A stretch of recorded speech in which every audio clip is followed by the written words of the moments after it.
Hello, નમસ્કાર અને welcome એમએડના પ્રથમ સેમેસ્ટરવાળા વાલા સહપાઠી મિત્રો. આપણા અભ્યાસક્રમના શૈક્ષણિક સંશોધનનું પદ્ધતિશાસ્ત્ર નામના વિષયના પહેલા યુનિટના પહેલા પ્રશ્નના જવાબ વિશે થોડી ઘણી વાતો કરવાનું મન થયું એટલે આ એક નાનકડો વિડીયો બનાવું છું.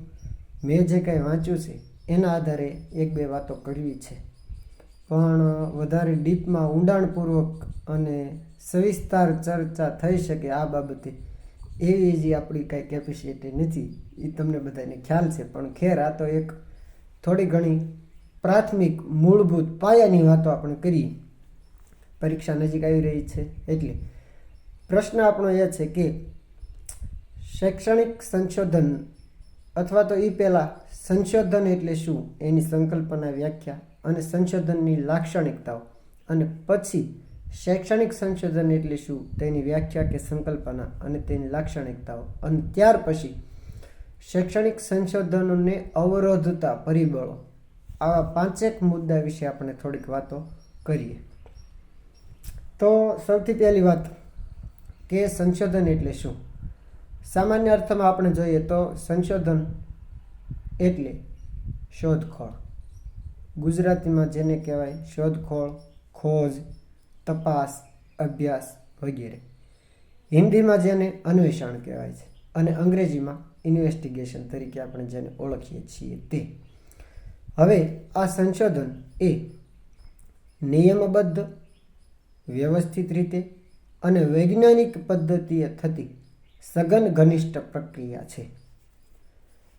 એટલે સીધી સાદી રીતે કહેવું હોય તો એમ કહી શકાય કે નવા જ્ઞાનનું સર્જન કરવા માટે, પ્રગતિના પંથે આગળ વધવા માટે, માનવને તેના પર્યાવરણ સાથે અસરકારક રીતે કામ પાર પાડવા માટે અને ઊભી થતી સમસ્યાઓના ઉકેલ માટે કરવામાં આવતી પ્રક્રિયા અથવા પ્રવૃત્તિ એટલે સંશોધન. આ સંશોધનની ટૂંકમાં વાત આપણે કરી. એની કેટલીક લાક્ષણિકતાઓ પણ છે, જેમ કે ઘણી બધી લાક્ષણિકતાઓ છે, પણ મહત્વની બહુ જેને કહી શકાય એવી લાક્ષણિકતાઓ થોડી ઘણી છે. એના વિશે વાત કરીએ તો પહેલાં તો સંશોધન એ નવા જ્ઞાનનું સર્જન કરે છે. બીજી વાત કે સંશોધન એ તાર્કિક અને હેતુલક્ષી પ્રક્રિયા છે. સંશોધન એ ધીરજપૂર્વક હાથ ધરવી પડે એવી પ્રક્રિયા છે. સંશોધનમાં હિંમત અને સાહસ જરૂરી છે, કારણ કે આ સંશોધન એ ઉદ્દેશ્યપૂર્ણ પ્રક્રિયા છે. છઠ્ઠી વાત એ કે સંશોધનમાં કાળજીપૂર્વકનું આયોજન હોય છે અથવા હોવું જોઈએ. સંશોધન એ સામાન્ય સિદ્ધાંતોને તારવી આપે છે. સંશોધન લાગણીઓથી પર હોય છે. આપણા જગદીપ સરે કીધું ને ક્લાસમાં આપણને એમ કે કોઈ બે આંસુ પાડે તો આપણે માનવીય મૂલ્યોને ધ્યાનમાં રાખીને આમાં 4 આંસુ પાડવાના, પણ સિદ્ધાંતનો બાબતમાં કે નિર્ધારિત કરેલા જે નિયમો છે સંશોધન માટે એમાં કોઈ બાંધછોડ થશે નહીં.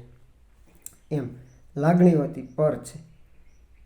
એનાથી સેજ આગળ માહિતીજન્ય તપાસ વડે જેને ચકાસી શકાય એવું હોય છે. સંશોધન એક એવી પ્રક્રિયા છે કે જે નિયંત્રિત પરિસ્થિતિમાં હાથ ધરવામાં આવે છે. 11મી વસ્તુ કે સંશોધન એ સમસ્યાઓનું વર્ણન કરે છે. એનાથી આગળ સંશોધન એ તટસ્થતા જરૂરી છે. તાટસ્થ્ય જરૂરી છે. અને 13મી અને છેલ્લી લાક્ષણિકતા, આમ તો છેલ્લી ન કહેવાય, ઘણી બધી છે, પણ ટૂંકમાં વાત કરીએ તો સંશોધન એમાં નિષ્પક્ષતા પણ જરૂરી છે.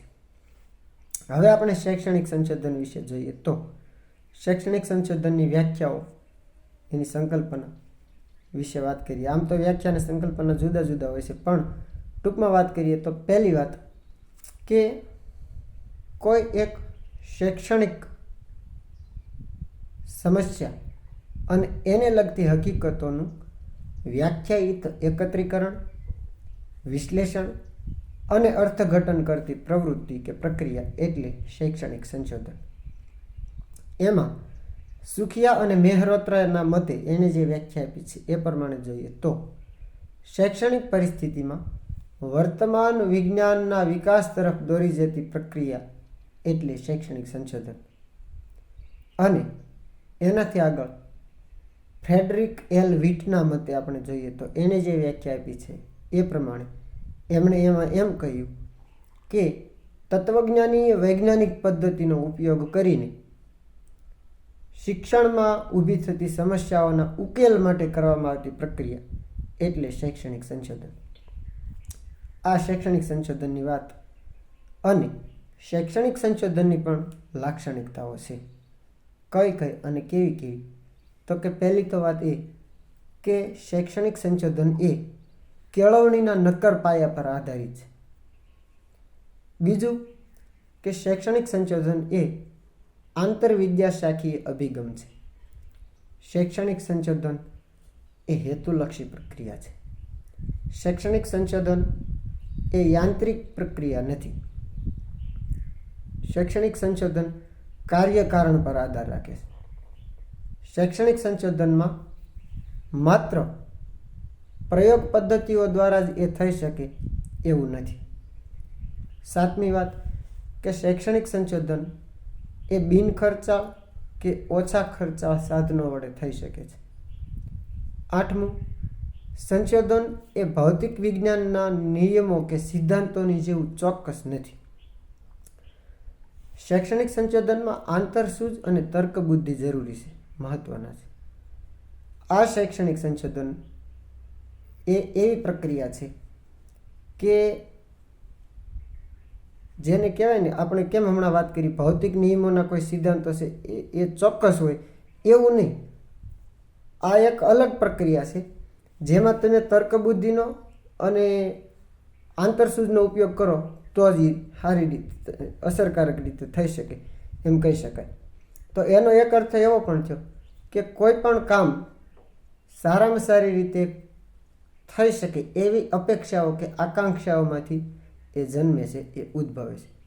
આવી બધી એમની લાક્ષણિકતાઓ છે. હવે તમે જુઓ તો આ શૈક્ષણિક સંશોધનને અવરોધતા હોય એવા કેટલાક પરિબળો પણ છે.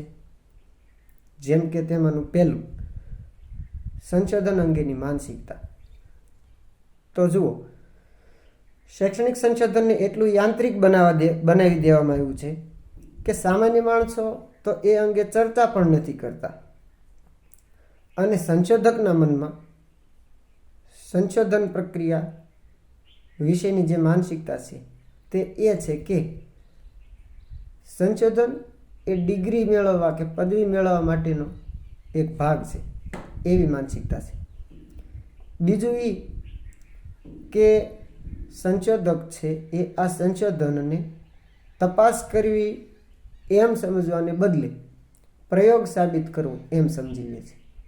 એટલે સંશોધન વિશેની માનસિકતા એના અવરોધક પરિબળોમાંનું પહેલું પરિબળ છે. બીજી વાત, શૈક્ષણિક સંશોધનની પ્રકૃતિ. તો કેવી છે તેની પ્રકૃતિ? એક રીતે જોવો તો એની લાક્ષણિકતા એમ પણ કહી શકાય. હમણાં આપણે કીધું એમ કે શૈક્ષણિક સંશોધન એ ભૌતિક વિજ્ઞાનના સિદ્ધાંતો જેવું ચોક્કસ નથી, એ એની પ્રકૃતિ છે. બીજી વસ્તુ કે તેમાં વસ્તુલક્ષિતાનું પ્રમાણ ઓછું છે. બીજું કે શૈક્ષણિક સંશોધનમાં દરેક પરિસ્થિતિમાં સમાન પરિણામો જ આવી શકે એવું બનતું નથી. ત્રીજી વસ્તુ, નાણાકીય અભાવ. એ પણ એક અવરોધક પરિબળ છે. તો શૈક્ષણિક સંશોધન માટે પૂરતો ફંડ આપનારી સંસ્થાઓની સંખ્યા ખૂબ ઓછી છે. બીજું એ કે ભારતમાં સરકારી સંસ્થાઓ અને ખાનગી સંસ્થાઓ પાસે સંશોધન માટેનું પૂરતું ભંડોળ હોવું જોઈએ એવો ખ્યાલ હજી વિકસ્યો જ નથી. અને એટલે લાંબા ગાળાના સંશોધન માટે પૂરતા ફંડની કે ભંડોળની આવશ્યકતા રહે છે. એટલે નાણાકીય અભાવ એ પણ આનું એક અવરોધક પરિબળ છે.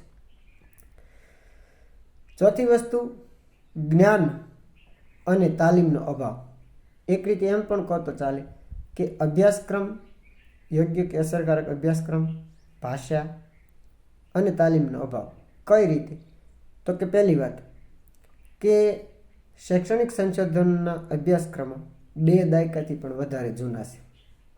બીજું, અન્ય ભાષામાં રહેલી માહિતીઓને પ્રાદેશિક ભાષામાં રૂપાંતરિત કરીને કે ફેરવીને આપનાર અધિકારિક વ્યવસ્થા હજી વિકસી નથી.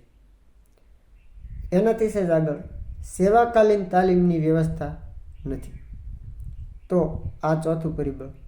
પાંચમું પરિબળ, સિદ્ધાંતો અને વ્યવહારો વચ્ચે ખાય, સ્પેસ, જેમાં એકરૂપતા નથી એવી બાબત થઈ.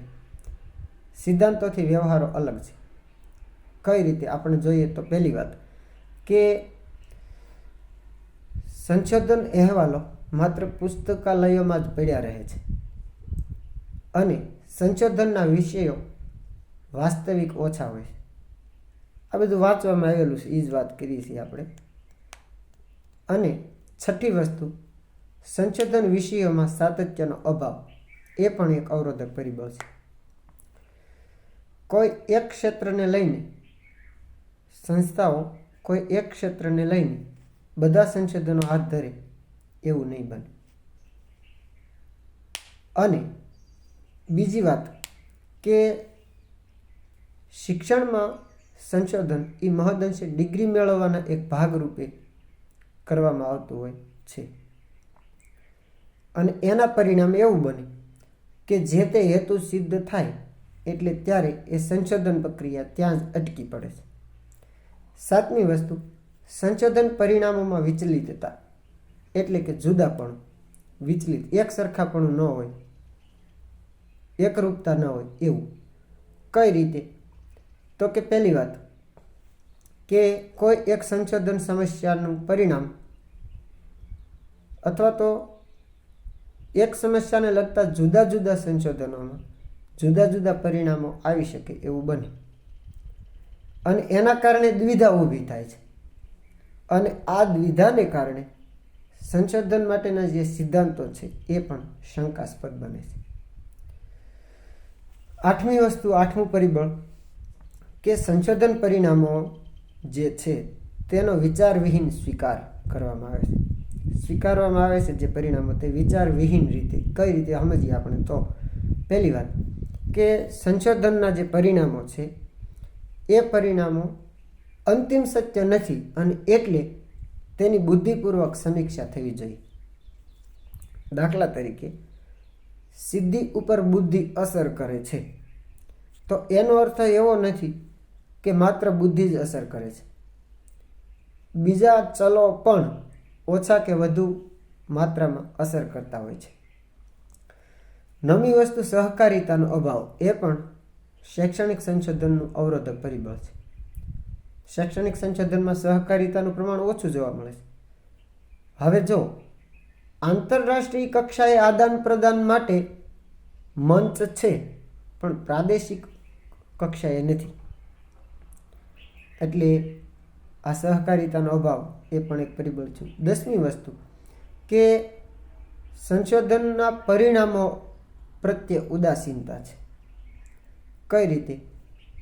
તો કે પહેલી વાત, શૈક્ષણિક સંશોધનો એ ડિગ્રી કે પદવી મેળવવાના એક ભાગરૂપે કરાતું હોવાથી, એનો ભાગ હોવાથી કાર્ય કેમ જલ્દી પૂરું થાય એ વસ્તુને અગત્યની ગણવામાં આવે છે અને એના કારણે પરિણામો ગૌણ બની જાય છે.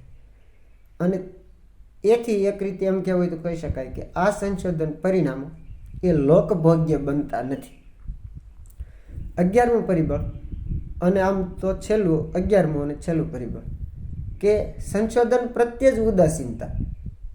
હવે જો લઘુશોધ નિબંધ હોય કે મહાશોધ નિબંધ હોય, ગુરુશોધ નિબંધ હોય, જે કોઈ નિબંધ હોય, આ થીસીસ, એને એક રીતે જોવો ને તો એ અપ્રકાશિત સાહિત્ય છે. અપ્રકાશિત સાહિત્ય એટલે સંશોધન પરિણામોના પ્રકાશનની તાલીમનો અભાવ છે. આ બધા એના અવરોધક પરિબળો હતા. મારો ખ્યાલ હતો કે 15 મિનિટનો આપણે વિડીયો બનાવશું અને એક્ઝેક્ટ 15 મિનિટ થઈ છે. તો વધારે બીજા ટોપિક વિશે, બીજા પ્રશ્નના જવાબ વિશે આપણે વાંચી અને ત્યાર પછી તેના વિશે લગતી વાતો કે વિડીયો આપણે બનાવવાનો પ્રયત્ન કરશું. તો આ એક પ્રશ્નના જવાબ વિશે પહેલા યુનિટના પહેલા પ્રશ્ન વિશે એટલી વાત આપણે ટૂંકમાં ઉપર છેલ્લી પ્રાથમિક પાયાની થોડી ઘણી વાતો કરીને આપણે આ વિડીયોને અહીંયા વિરામ આપીએ. તમે બધા વિડીયો શાંતિથી જોયો અને સાંભળ્યો એ બદલ હું આપનો ખૂબ ખૂબ આભાર માનું છું. Thank you. અસ્તુ. જય માતાજી.